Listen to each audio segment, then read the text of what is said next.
The first thing I noticed was my mother's hands shaking.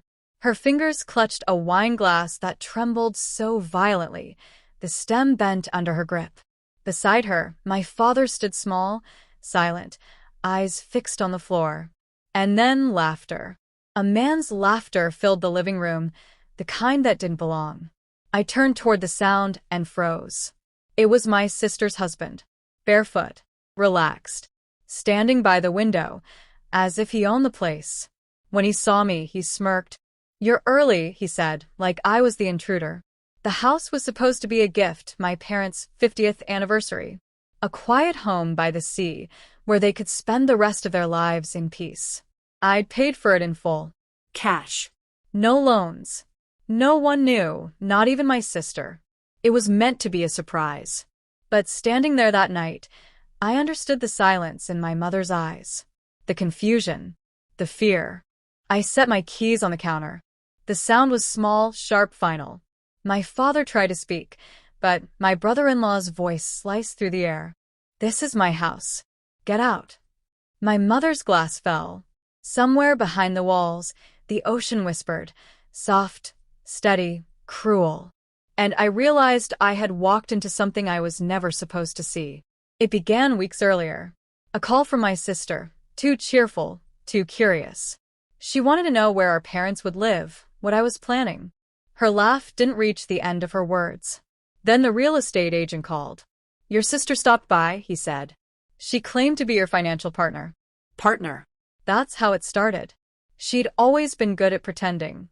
As kids, she'd cry to get her way, and learned early that tears are stronger than truth. Now her husband stood in my house.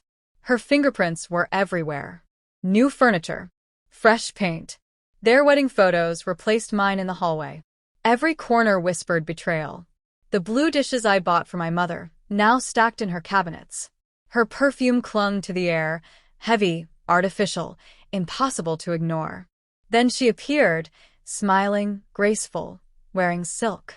"You should have told me you were coming," she said. I smiled back. Because sometimes silence is the only sound strong enough to hold the truth in place. I didn't confront her. Not yet. Instead, I started collecting pieces, title papers, bank wires, signatures. She'd forged letters from our parents to transfer ownership. Her husband handled the legal side, clean, efficient, heartless. Betrayal isn't an explosion. It's a slow leak, quiet, steady, deadly. By the time you notice, the damage is already done. When the lawyer's report came in, I read it until dawn. Then I folded it neatly into an envelope and waited. Sunday morning. The ocean was calm. She was on the patio watering flowers she hadn't planted. I handed her the envelope. "What's this?" she asked. "Proof," I said. She didn't open it right away. People like her know when the truth is inside paper, they can feel its weight. When she finally did, her face went pale. Her husband read it, muttered something, and walked back inside. She stood there alone, shaking. I said nothing. Sometimes the absence of comfort hurts more than accusation. The legal transfer took 3 days. Quiet. Clean. Final. Every false signature reversed. Every lie undone. When I came to collect the keys, she was packing. "Why?" she whispered. I looked at her. The sister who once held my hand at our father's funeral. "Because you thought I wouldn't notice," I said. She cried, loud and desperate. But guilt always sounds rehearsed when it comes too late. Now, my parents live in that house by the sea. They never ask what happened. They don't need to. Sometimes I visit. I sit on the porch and listen to the tide. The house feels clean again, like a wound that finally scabbed over. My sister moved inland. Her husband left. Good. Some people think forgiveness is weakness. It's not. Forgiveness is letting rot die on its own. I don't hate her.